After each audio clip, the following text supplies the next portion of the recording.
start with the identification tag on the side. And you can see your manufacturer, the date, VIN number, gross weight. You have some tire sizes, pressures.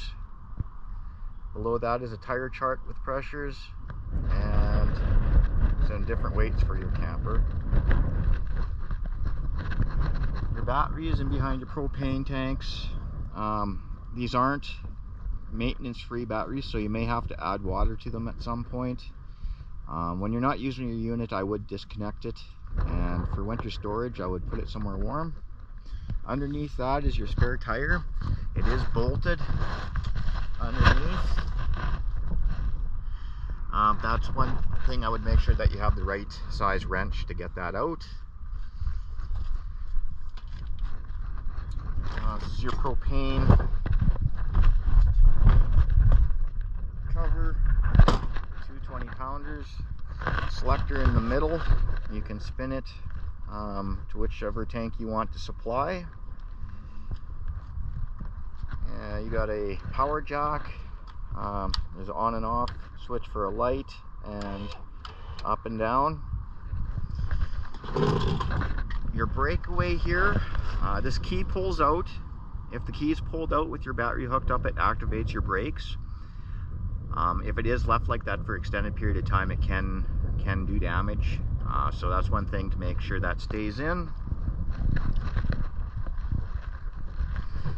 In your front cubby, your shore cord crank for your stabilizer jacks, and also a blue hose for your port, and I'll show you when we get there.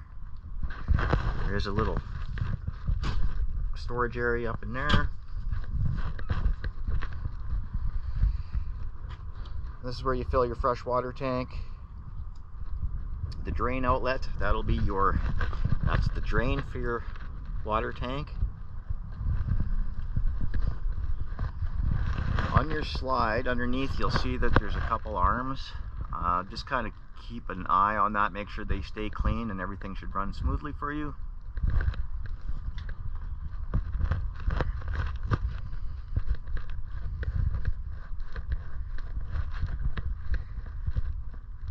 There's a cubby hole for some storage. Underneath your hot water heater is your dump. The gray valve is for your gray tank, and the black valve is for your black tank. I recommend when you dump to dump your black first and chase it with the gray. Your hot water heater, there isn't a whole bunch to know back here. It's electric and it's propane. All the controls are inside. Really, only thing to know is the plug goes in the drain there. This is where your shore cord plugs in for your power. You have two a TV cable satellite hookups. Here is your city water connect. If you're at a campsite that has water available right at your campsite, just hook your garden hose there. Your spray port, this is your blue hose in the front there. It's only cold water, but it's quick connect. You can spray down whatever you want with that. A couple tie downs, I think one on each side. The drain outlet at the back is right there. They're just low point drains. You can drain them in the fall after you winterize to get the last of the water out. Other than that, that's all they're good for. Your sewer hose is in your bumper.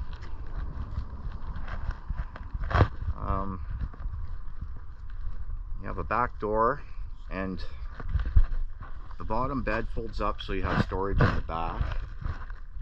I've opened the panel up. This is how you get to the back of your hot water heater. I just wanted to show you your valves. When your valves are pointing toward your hot water heater, it's feeding the hot water heater. When you switch your valves in line with the bypass hose, that's your bypassing it. So that's what you'll want to do when you go to winterize. When you're pumping antifreeze, you want to bypass it. You don't want it going into the antifreeze going into your hot water heater.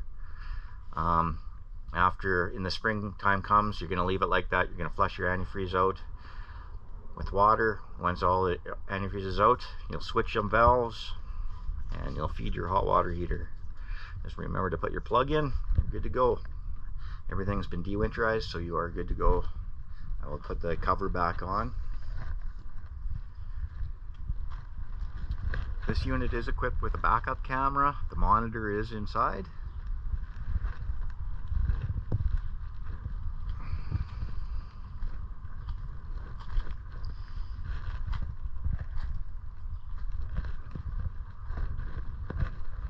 Here is your tank flush for your black tank.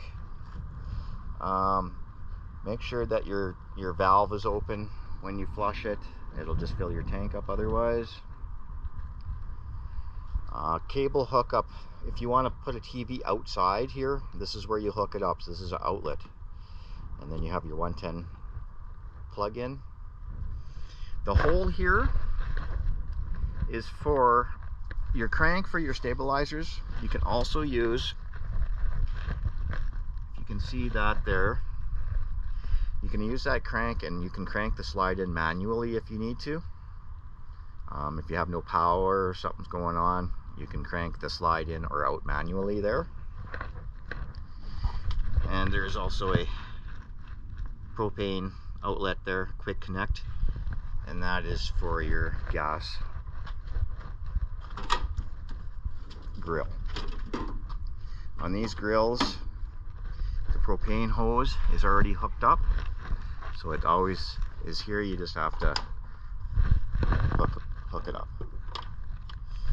And when you move these back in, you have to lift this and push it in.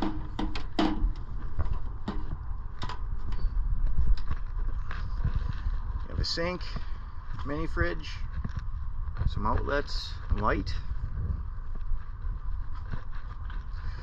On your wheels, these center caps pop off. There is a grease nipple in behind. It's a good idea to grease your wheel bearings once a year.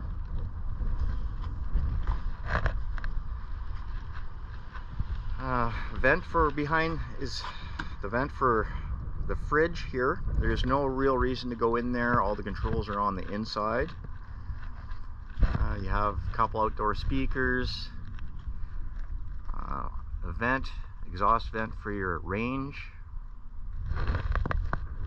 There's the intake and exhaust for your furnace. Don't store anything there, it gets hot.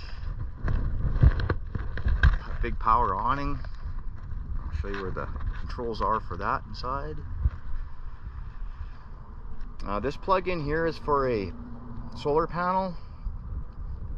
If you do want to add a solar panel, that's where you'd plug it into.